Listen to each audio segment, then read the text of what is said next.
I got my pops his first iPhone. Just taught him how to hang up a FaceTime. He got it for pause screens later. Hashtag help.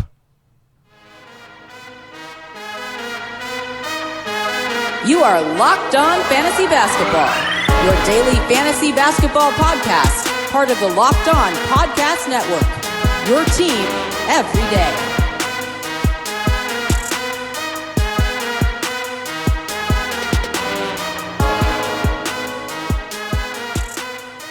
Hello and welcome to the Locked On Fantasy Basketball podcast, brought to you by Basketball Monster. My name is Josh Lloyd and I am the lead fantasy analyst at basketballmonster.com and at Yahoo Sports Australia. And you can find me on Twitter as always at redrock_bball and on Instagram at Locked On Fantasy Basketball. Today we are looking back at Sunday's action. We are previewing Monday's games and giving a bit of an injury roundup across the NBA. Michael Bolton. Let's get to it. Let's get to it. Indeed, the first game from Sunday, the Oklahoma City Thunder get a big win on the road against the Raptors, 98-97. Some big performances in OKC, or from OKC. Chris Paul, 25, 11, and 8.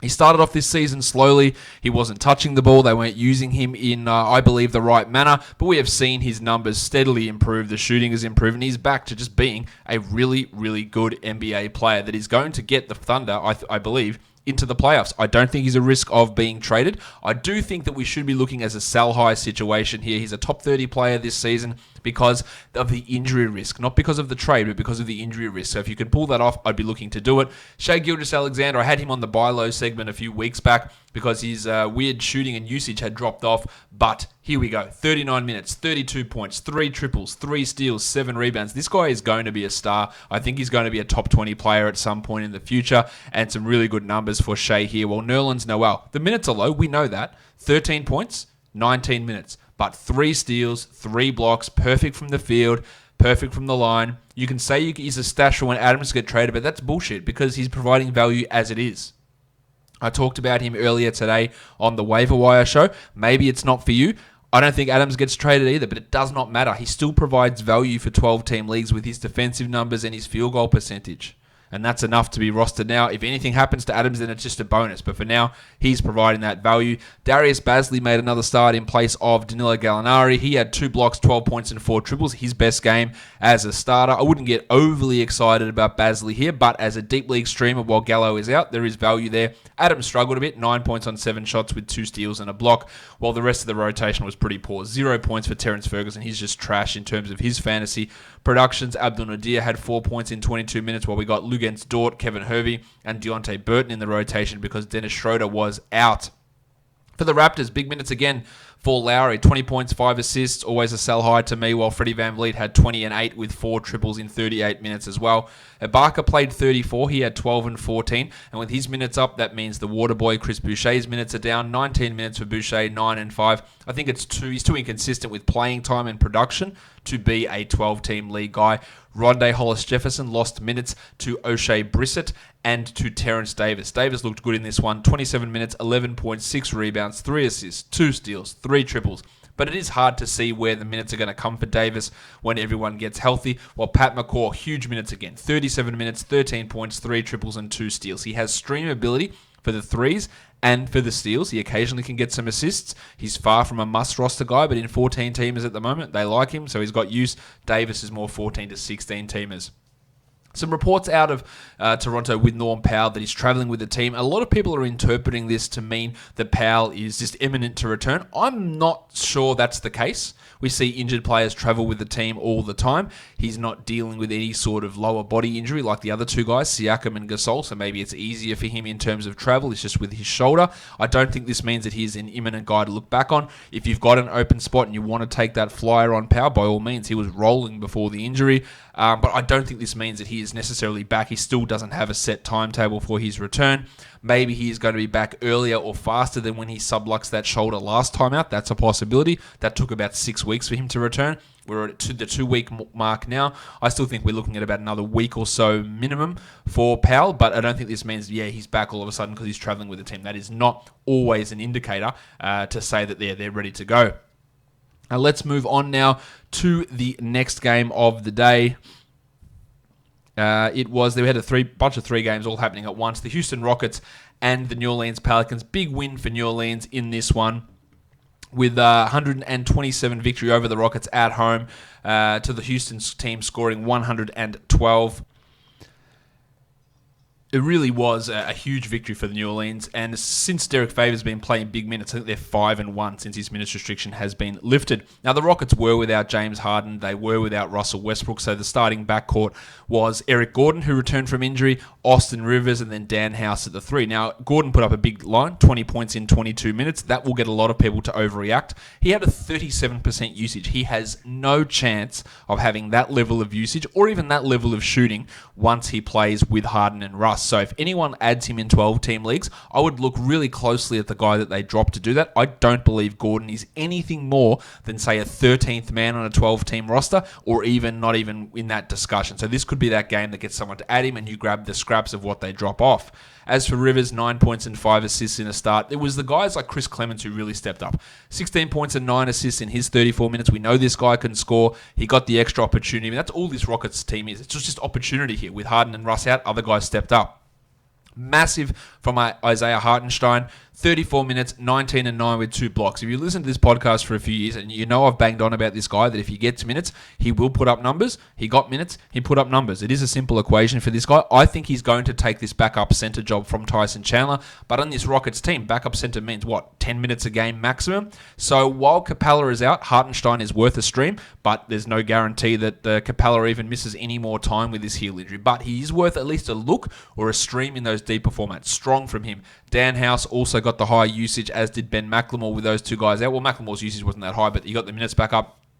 22 and 6 for House, 12 and 6 for McLemore. We also had 25 minutes of the Comet Gary Clarke, 6 points and 8 rebounds in that time. But this whole Rockets box score is a little bit wonky given the absences. PJ Tucker, I reckon he's getting close to a drop. He's a very specific skill set. Steals, threes, sometimes rebounds. It's not for everybody. He's not that guy. He's a guy that rankings skew, especially if you care about turnovers, which you 100% should not. And that does lead to him looking, oh man, he's the 40th best player. Like, he's not. He's not under any circumstance the 40th best player. So you need to really look at, is he helping my team? Is he hurting me in other areas? Does it fit what my squad requires? On the Pelicans side of things, how's Lonzo Ball? 40 minutes, 27 and 10, 8 assists, 7 triples, 2 steals. He's shooting well in the starting lineup. He's killing it in the starting lineup. He should never have been removed from the starting lineup. He should be rostered in all leagues. This is what he can do. This is what he's got the ability to do. Now, this sort of level of scoring and usage is not something that's going to continue, but his ability to get rebounds, assists, steals, chuck in a couple of threes, add some blocks as a point guard is insanely valuable in fantasy. Do not leave him on the waiver wire. Ingram had 27, 6, and 4, and at this point we just have to determine that his free throw percentage is fixed. Actually employing a shooting coach appears to be a good idea for an NBA team, unlike his previous squad. Good stuff from Ingram. Holiday had 25 with 5 assists and 2 blocks. Another big night there. And my mate Derek Favors, 35 minutes, 12 and 16. It turns out, actually, he's really, really good. And he fits on this team. Don't worry about this up-tempo nonsense. Yes, Zion coming back might have an impact, but he is actually good. He contributes to winning basketball. Since he's been back, they're winning. There is absolutely no coincidence about that. Derek Favors should not be on any waiver wires. It was also a great game from Etwan Moore, who'd been out of the rotation and is playing well since returning. He's more of a 14 to 16 team league streamer. He had 25 points with 5 triples, a lot of shots, 33% usage at plus 29 on the night as well. Nothing to overly get excited about, but interesting stuff. He outplayed JJ Redick. He outplayed Josh the Hitman Hart. By the way, Redick's a clear drop in 12-team leagues. Hart also is not a 12-team league player, in my humble opinion. And the Pelicans continue to do something weird, which Mason Ginsberg pointed out on Twitter today, that I noticed. In the first half, at the end of the first half, they play Frank Jackson 4 minutes. With the starters, Frank Jackson comes in, plays 4 minutes. I have no idea why. He doesn't know why. Nobody knows why. He played 4 minutes today, Frank Jackson, and went scoreless. I don't understand what the point of it is. So anyway, that is your Pelicans update. Let's go through to the next game. It's the Sacramento Kings and the Denver Nuggets. The Nuggets get the win here in the end, 120 to 115. So that's it's a good win for Denver, who again just constantly seem to have these these people doubting them, even though they're going at a franchise best pace to begin this season. But they get the victory over a Kings team who was without, once again, Marvin Bagley, even though De'Aaron Fox did return. So without Bagley, Nemanja Bjelica started 27-6 with 5 triples, a block, 77% shooting. While Bagley is out, Bjelica has value in 12-team leagues. Bud Hield bounced back, 20 points, 8 assists, 2 steals, a block, 44% shooting, while Fox had 18, 2, and 13 after missing 1 game with the back spasms. Big Rashawn Holmes, 31 minutes, 18 and 6, 69% shooting. Giggity! We would have hoped for a few more minutes from Holmesy there, but we also had a weird Harry Giles cameo. Now, this was predetermined, it seemed, because a lot of the Kings beat reporters mentioned this yesterday that Giles was going to play in this game. He had 11, 3, and 3 with a steal and a block. Good for him. I don't think the Kings will believe in him long term, and he's likely not going to be in the rotation when Bagley is back. But that's a strong performance. While Bogdan Bogdanovic, who'd been playing well, played shit. 7 points in 27 minutes with 5 rebounds. Not a good night from him. Trevor Ariza, who missed last game due to an undisclosed and unannounced illness, he returned for 17 minutes, but I think we can all be thankful that it was only for 17 minutes. While the pencil, Harrison Barnesy. 6 points in 29 minutes. Fox is back. And when Bagley is back, he's a definite 12-team drop to me. I reckon you can probably move on in 10s at this point and then drop him after that in 12s. For the Nuggets, the Blue Arrow, 13, 4, and 7 for Jamal Murray. Jeremy Grant started in place of Paul Millsap, 18 points with 2 blocks and 2 threes. While Millsap's out, Grant has stream value, otherwise he doesn't. But the big story, of course, is Michael Porter Jr. starting. He had 19 points in 26 minutes. He was 80% shooting. He did have quite a few defensive issues, and I don't think this is a long-term situation, but it was good to see. Now, when he has a big game like this, and it comes on 80% shooting, there's a lot of skepticism in that, but he looked pretty good offensively. There are still a lot of worries about his overall game and the defensive impact. I do not think that he is a 12-team ad. It did require Gary Harris being out and Paul Millsap being out, and none of those issues are considered serious. Porter is not coming in and playing 30 minutes a night from here on out. Sure, in an 18-team league, by all means, go and add him. But outside of that, I don't think we overreact to it. Jokic had 17, 8, and 4 in 27 minutes. Barton had 19, 3, and 5. Jokic was in some foul trouble in the first half. He had 3 fouls in the first half. Didn't pick up another one, but that's why some of his minutes were limited. Plumlee had 15 and 6, while Malik Beasley stepped up in Gary Harris's absence as well. Had 11 points in his 24 minutes, but his production is all over the shop as they limit his minutes, and he feels like he is definitely going to be traded at some point during this season. We just we'll see when that is, but it does feel that way. I don't love him massively as a fantasy guy because of some of the deficiencies in his overall statistical skill set. The next game up for us to look at, it was the Charlotte Hornets and the Memphis Grizzlies. The Grizzlies win 117-104 at home. Devontae Graham, again, just forget your field goal percentage with this bloke. 16 points on 28% shooting, but 4 rebounds, 10 assists, 3 threes, 2 steals. Gets it done, while Terry Rozier had 9 points and 8 assists. Big game from Malik Monk, 18 points on 18 shots with a 1-1. That's great to see from Monk. Played 26 minutes as well, but not anything we should get overly excited about, while PJ Washington had 16 in 28 minutes. That looks great, and then it's pretty empty on the rest of his box score. His game is a little bit like Eric Pascal in terms of high volume scoring type player with limits in other areas. He's still a 12-team ad, but I think people get a little bit excited about him. While Miles Bridges was dreadful, you can drop him. He's been trashed this season, and I've given him plenty of chances, and those chances are cooked. 14 points for Cody Zeller in 19 minutes. Not much else. 10 and 6 for Biyombo with 2 blocks. Very specialist type guys that are more 14-team league players. While Cody Martin had 15 minutes, again ahead of Nick Batum in the rotation. Brandon Clarke is really good, guys. 25 minutes, 18 and 4, 3 assists, 1 steal, 3 blocks. He should be rostered in all leagues. He should be playing 25 minutes a night. The Grizzlies had been struggling to do that for some God knows reason because, again, you got to get Solomon Hill as much playing time as possible, apparently. But Clarke needs to be rostered in all leagues.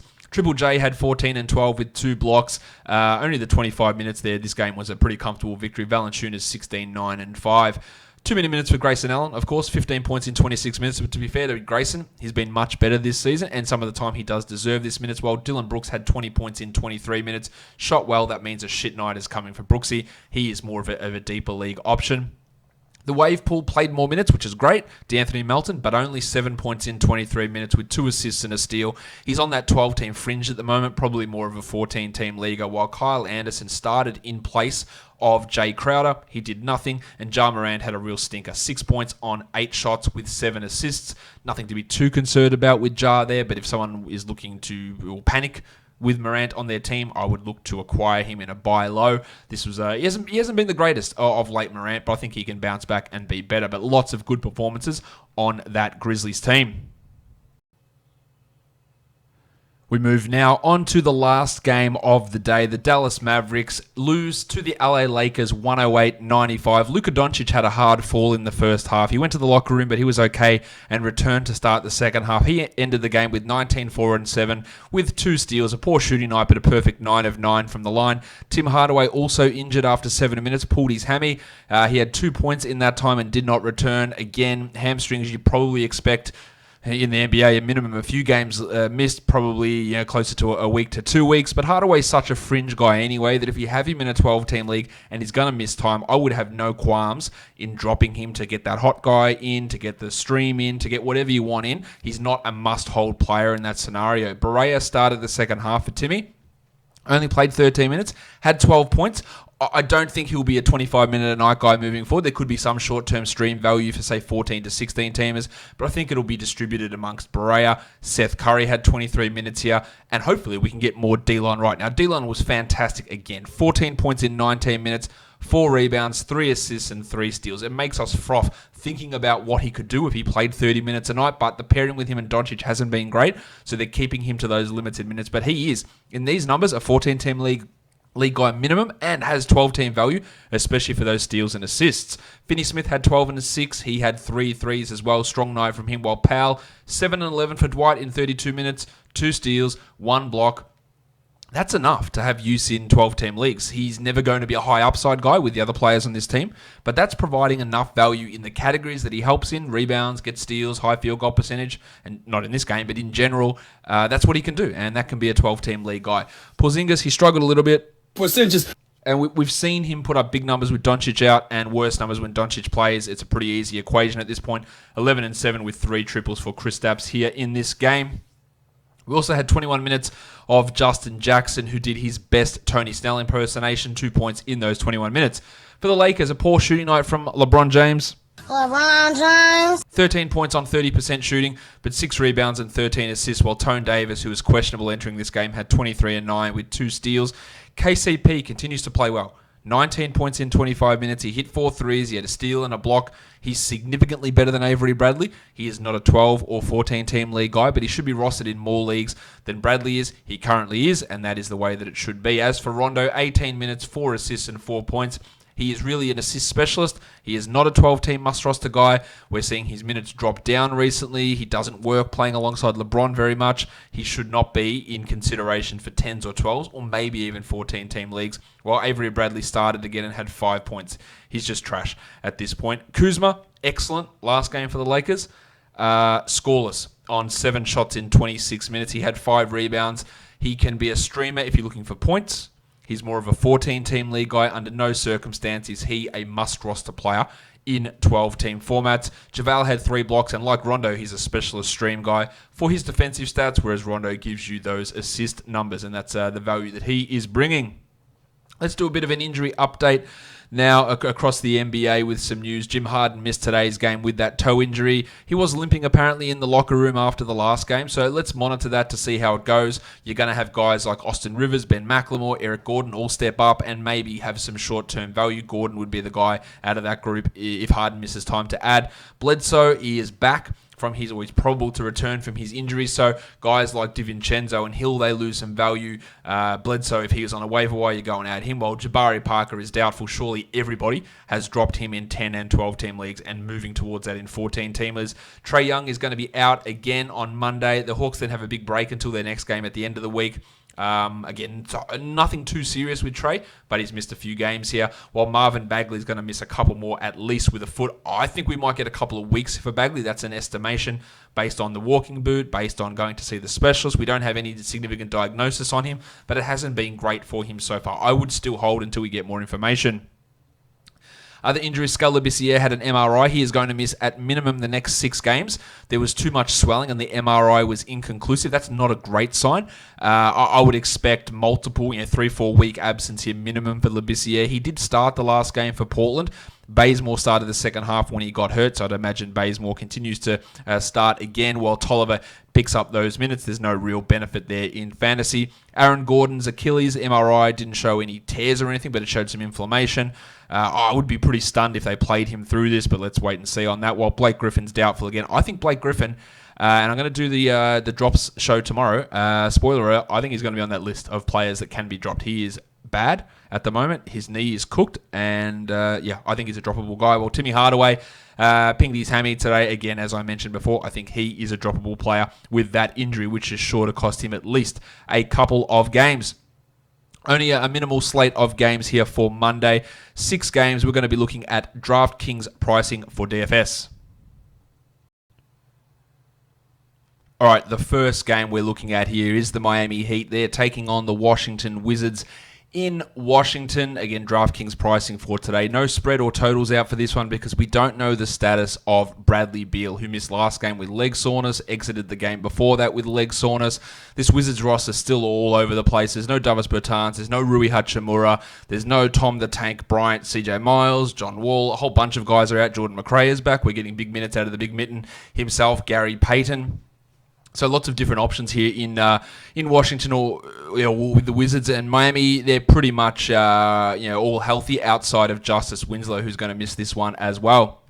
The Iron Shoulder, Goran Dragic, has been fantastic since returning from his groin injury, averaging over 30 points a game in the last 3. This is a fantastic matchup for Dragic.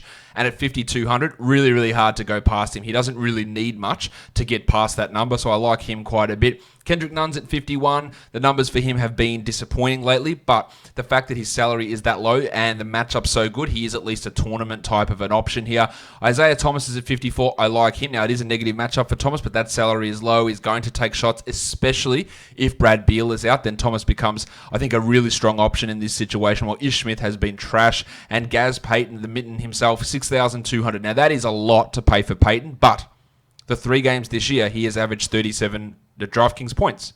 Now, if Beal is out, there is value in Payton, but we have to remember 2 of those games that Gaza has put up, he's had 6 steals in 2 of those 3 games. So that is hard to replicate. I think he's a little bit of a fade here, especially at that salary rise. At shooting guard, Jim Butler's at 78. Because he's my butler. He dropped a casual 56 last game. He's averaging almost 40 over the last 5. The matchup's a strong one. He could defer in this game if it gets a little bit into blowout situation, but the price is low enough to like it. Beal's at 92. I'd be cautious with him. Tyler Hero's at 46. I don't really think he's all that good of an option, although he did have 38 against the Wizards earlier this season. The Spur Dunk Robinson's at 4,000. Don't like him much for DFS, while Troy Brown at 58. Now, if Beal is out, I think Brown at 58 is a good option. If Beal is in, I think it is probably a little bit too high for Troy there. At small forward, Derek Jones Jr. at 4,400. His minutes are up. He's not really capitalizing with big games. His highest scoring game in the last 5 has been just 26 points, which at 44 is barely above value. So I think he's okay, but I wouldn't be wanting to rely upon him. And then we look at the big men. Bam Adebayo, 7,600. Disappointing last time from Bam, only 22 points. But even with that game, he's still averaging over 40 in the last 5, and at sub 8,000, almost impossible to ignore him. Olynyk at 32 for a reason. He's averaging 12 points over his last 5. Anzej Pasheknik is at 3,500. He's getting minutes, as is Jan Mahinmi. I wouldn't feel comfortable about using either of those. Same with Myers Leonard, while John Williams is at 43. 4,300 for John Williams is okay. He's put up numbers in the past, not this season, but as a starting power forward, which I imagine he will get that nod again, maybe as a weird tournament sort of a guy. But in terms of having faith in the composer, it is really tough to get excited about John Williams.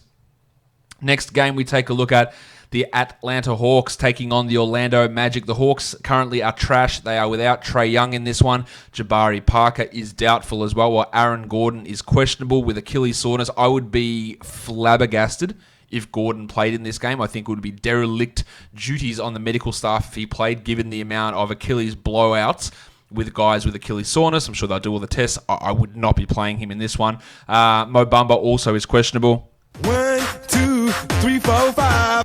With Bumba missing the last two, Ken Birch has taken that role, but that's not really an impact for DFS. If Gordon is out, you're going to get Wizawundu, who moves into the starting lineup. More minutes for Augustin, more minutes for Terry Ross, and John Isaac gets a bigger opportunity to grab rebounds as he plays more power forward. At point guard, Fultz is at 4,800. He probably gets a couple of extra minutes if Gordon is out as well. I'm not really liking him here at that sort of a salary. He's been a bit underwhelming of late, so I think we can do better. While Fanderpants Kevin Huerter will likely start again at point guard for the Hawks, but he is up at $6,000, and that, to me, is too high. I wouldn't want to use him at that salary. DJ Augustin at 43 only for tournaments. Same with Terence Ross as a shooting guard. He's at 4,200. We know he can blow up for a 35-pointer. He can also shit the bed for a 15-pointer. That makes him a tournament sort of a player. Well, Evan Fournier. The last two games for Fournier have been strong, but I wouldn't want to pay $6,000 for him. Even in those games where he's put up strong numbers of late, he's still only like a 30-point guy, and that's not enough value as a $6,000 guy. Bembry, no thank you. Cam Reddish at 4,700. He's been okay and probably starts again, but no interest in him. Same with a Wundu or Crab. At small forward, DeAndre Hunter's at 4,500. He is not playing well, averaging just 17 over the last 5 games. He is a tournament sort of guy in a matchup which could suit him, but I really doubt it does, with John Isaac potentially locking down on him. I'm not super into him here. Aaron Gordon at 57. Now, if Gordon plays, I think that's a really good price for him. He put up a good game the game before that injury. I'm not super into him, though, just with that doubt. Well, Johnny Isaac at 65. You really have to like Isaac here, even more so if Gordon happens to be sidelined. Other small forward guys is Vince Carter, and that's about it. At center, Nikola Vucevic, 7,900. Absolutely love it. A great matchup for Vuce going up against the trio of Alex Len, Bruno Fernando, and Damian Jones, of which none of those guys I'm super into. Although, in saying that, Len is averaging 20 points over his last 5 games in 19 minutes. 20 points at 3,900 is okay. But how much upside has he got to be better than that? Well, he has had a 48-point game in the last 5, and that's fantastic. He's also had a 5-point game, so that's wild-type swings. I'm not super into it in a game, which probably is going to be a little bit low-paced. Fernando, Jones, Bumba, Birch, not interested in any of those guys. Next up, let's go to the next one. It's the Brooklyn Nets. It's the Minnesota Timberwolves. No spread or total for this because both Karl Anthony Towns and Andrew Wiggins are questionable for Minnesota. Karis LeVert and Kyrie Irving are out for Brooklyn. At point guard, Dinwiddie's at 7,700. I'll get back to him in a minute. Now, if Towns is out, then we get Jeng with that value. If Wiggins is out, you look at flyer types on someone like Keelan Martin, who played well last game. Jeff Teague gets a boost in that situation. My name is Jeff. There's a bunch of other guys who could have that sort of value in those absences of those players, but you're looking more at just a boost for fatigue. Jang Covington gets a boost as well if Wiggins is out. We've seen his minutes go up the last couple of games. Now Dinwiddie 7,700, bit of a disappointing game from Spence last game. Still had 35, so he is an absolute guaranteed lock to me. While Teague at 55 feels like he's got a good cash floor with significant upside. Shabazz Napier's been starting. His numbers have been like 22 minutes a night, which is not great. I'm not massively into him. Culver's been fairly poor despite some defensive numbers coming his way. Theo Pinson not doing it either. At shooting guard, Joe Harris is at 53. I don't see the DFS appeal in Joe. Garrett Temple at 49 similarly, while Wiggins at 73. Now, if Wiggins plays and Towns is out, that's a really, really strong option for Wiggo in that scenario. Okogie, Lawawu, Cabarro, no thank you. For your small forwards, the artist formerly known as Torian Prince had been pretty dreadful. Last game he was alright, 29 points in 28 minutes, but it's still not really wowing me, so I think we can do better than him there. Trevion Graham is not a way to do better, but a guy like Bob Covington at 5,900, he dropped 38 last time out. Now, if Wiggins is out and Towns is out, I think we feel a lot better about using Covington at that sort of a salary, especially given he has looked a lot better the last couple. Baby Neck, Wilson, Chandler, Rowdy, Rodions, Kuriks, no thanks to any of those guys. And then at center, Towns is at 10,000. Now, if he plays, he smashes that number, but we don't know at this point whether he's going to go out there. While DeAndre Jordan at 4,800, I just think we can do better than using him. Jarrett Allen at 62, maybe a little bit on the high side as well in terms of pricing. While Jeng is at 6,400. If he is in fact starting because Towns is out, I think that's okay, but it's also not fantastic. He only had 26 last game as Noah Vonleh took some of that playing time, so he wouldn't be an absolute lock must-roster guy because that salary has been adjusted upwards. Next game up is the Milwaukee Bucks and the Chicago Bulls. Also no spread or total available here because Lauri Markkanen is questionable, as is Giannis Antetokounmpo. Chris Felicio is questionable. Chandler Hutchison's questionable. And of course, because it's the Bulls, Thomas Satoransky, Ryan Archer, Jacquino, Wendell Carter Jr. and Zach LaVine are all probable. But an interesting one for Milwaukee Eric Bledsoe is probable, so he is likely to return from his leg fracture. It is not a standard leg fracture, as I've mentioned plenty of times. An avulsion fracture is just a chip off the top of the bone due to a tendon pulling on it, so it wasn't like his leg snapped in half and he's back in 2 weeks. But he is ready to be back, eliminating a lot of the value for the big Ragu, Dante DiVincenzo, and George Hill, although you would imagine that Bledsoe's minutes would be a little bit lower in the first game back. Chris Dunn should start again at small forward. He's at $5,000. I don't really love him for DFS. He's not bad. Well, I wouldn't want to use Bledsoe first time up at 57. Kobe White is always just a roller coaster experience. He did have 35 against the Bucks earlier. But that's just a tournament sort of a situation. While Satoransky at 61, really strong numbers. His lowest score in his last 5 on DraftKings has been 36. That is a great, great floor from Thomas. 8,300 for Zach LaVine. I like his floor as well. Lowest score in his last 5 is 38. Now, the Bucks are a good defense, obviously. Doesn't mean that you can't put up numbers. And I think LaVine is worth a look, at least for those high 30 numbers. DiVincenzo, Archie-Giacono, and Hill, no thank you. At shooting guard, we've got Chrissy Middleton's at 81. I really like Chris if Antetokounmpo is sidelined. Otherwise, he's probably a fade. The Hammer, Denzel Valentine, Paddy Connaughton. Where's Matthews? No thanks.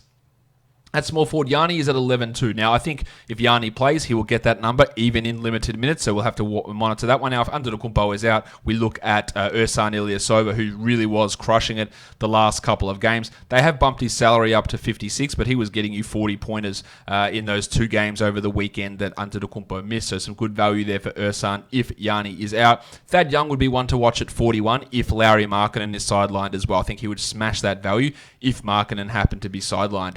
The other big man, Wendell Carter's at 58. I think there's value in him if Lowry is out. He actually hit 2 threes last game, Wendell, despite Jim Boylan telling him he shouldn't be shooting threes. Finally, he's broken that habit, and the matchup is a strong one. Markkanen at 63, I wouldn't have a huge amount of trust in him at this point with his illness, and Brook Lopez at 59 probably just feels a little bit too high. Danny Gafford and Rob Lopez are not going to be the guys that we're looking to invest in heavily. Next up, the Detroit Pistons, the Utah Jazz. Blake Griffin is doubtful for this one. Markieff Morris is out. So does this mean it's time for the crucifix Christian Wood? I think so. Maybe they'll start Thon McCare, but it will be Wood that gets the majority of those minutes, would be my guess. Tone Snell's also appeared as probable. Of course, the Duck Luke Kennard and Reggie Jackson are out. At point guard, Jordan Clarkson, 4,100. He had 28 last game for the Jazz. Some high-scoring numbers. Now, at 4,100, I don't actually hate using him here. There is value in him being that primary shot chucker / scorer off the bench for the Jazz. And if he gets 24, 25 points, I could beat that number pretty comfortably. So he's not a bad option. Tim Frazier is a bad option, so I'm not looking at him as a good one. While Derrick Rose at 63, really playing well at the moment, even in the limited minutes. I like him at 63, while the Donovan Mitchell. He's Don. He's good. He's at 8,400. He's averaging 44 over the last 5. There is still no Mike Conley. I think Mitchell at that price is a good cash guy. At shooting guard, Bruce Brown, the Sharks at 47. I don't love him for DFS, but I do love Jingle Joe Ingles. 6,100, averaging 40 over his last 3. Minutes are up. He's scoring well. He's shooting well. Like him as an option here. Tone Snell, I don't. While Svi McKay looks at 4,000. He's been starting in place of Kennard, but the minutes have dropped the last couple, and he is not a good option. At small forward, Bojan Bogdanovic is at 6,100. I like that price for Bojan. I think there's real value in him getting to 30 and possibly pushing to 40. He hasn't had a real big game in a while. Maybe this is it. Royce O'Neal at 45 isn't a DFS play. And then for your big man, of course, it's the crucifix Christian Wood, 3,800. You got to look at him as a cash lock type guy and a tournament upsider. Gobert's at 8,000. I like it. He's had a good record against Drummond. I couldn't say the same for the big avocado. Going up against Gobert, averaging just 39 the last 3 times against Utah, which at 9,300 does not cut it. Ed Davis was actually out of the rotation last game with Tony Bradley playing in his place, and Thon McCare, I don't even care if he starts. He's not going to be someone I'd be looking to use. The last game we look at is the Suns. It's the Blazers. Portland is favoured by 4 at home, and the total is 231 points here. We know that Skal Labissière is out for Portland, out for the next 6 games at a minimum with his knee injury. Mario Hezonja is questionable, while DeAndre Ayton is out again for Phoenix, and Frank the Tank Kaminsky appears as probable. For your point guards, Christian James McCollum's at 6,600. I think that's probably a little bit too high, while Lillard at 85. I really like that for Lillard. It's a good matchup for him as well. He's averaging 48 over his last 5, just goes about his business, while Devin Booker's at 75, and I absolutely love that for Booker. 41 average over the last 3. Portland doesn't really have the defenders to stop him, and Rubio at 72 also comes in pretty strong. But give me $300 extra, and I'll take Booker every day of the week. Anthony Simons is playing better of late, averaging over 20 in his last 3. He's only at 3,700, but even in his games, he's playing better. He's still not blowing that number out. He's not giving you 10x return on that sort of a number. And then you worry that if things don't go his way, then he's going to fall under the 3,700 value threshold, which gives me a level of pause with him. I don't know what's happening with the backup point guards in Phoenix. It could be Javon Carter, it could be Ty Jerome, it could be Ali Okobo, it could be Tyler Johnson. They seem to rotate that on a daily basis, and there's no value in those guys anyway. While Kent Bazemore should be back starting with Scal out. He's at 3,900 Bays, maybe for tournaments if he gets hot, but that's really a dart throw type of scenario. McCall Bridges is at 34. He's been playing pretty well, averaging 18 over the last 3, and at 3,400, that's not far off value. I'm not super into him here. And then you got for your other small forwards, Cam Johnson's at 33. No, thank you. Mello is down at 5,300. I like Mello at that price. Really good value. The last couple have been bad for him. Defensive numbers have evaporated. The shooting has dropped off. But I think he can bounce back and have a game that at least exceeds that $5,300 mark. And then we go to other small forwards. Šarić has been just shitful, and mainly because of the minutes. 21 minutes a night, 4,400. I'm not going to get excited about him. While Oubre at 67, I think there is good value with him. He's really playing well at the moment and getting more of those power forward minutes at the expense of Šarić. At centre, Bainesy's at 49. You've got to look at him as a cash guy with 8 and out. Whiteside's at 7,100. One bad game, but then he bounced back and dropped in 47, so there's real value here in Hassan Whiteside at that salary. Frank the Tank's at 37. I don't really care for that. Same with Anthony Tolliver, despite getting hot last game and dropping in 18 points in the absence of Labissiere. Now let's move on and have a look now at the FanDuel pricing for this one and some options there. You've got the Crucifix, you've got Aaron Baines, you've got Wendell Carter, Bojan Bogdanovic comes up nicely, Whiteside and Anthony. For Portland, Johnny Isaac comes up pretty nice. I don't mind Royce O'Neal on FanDuel, some low-value cash play. DeAndre Hunter has some value there as well. Vucevic, Don Mitchell, Andre Drummond also come in as not bad options over on FanDuel. That'll do it for me today, guys. Don't forget, subscribe so you never miss an episode. Apple Podcasts, Google Podcasts, Stitcher, Spotify, and on YouTube. Tomorrow, mini show coming on players who are droppable, and then a standard recap show. After that, you'll never miss an episode if you subscribe. And leave a comment, share it with your friends. All those things can help the show grow and get out to more people and provide better quality content for you guys. Hey, we are done here. Thank you so much for listening, everyone. See ya.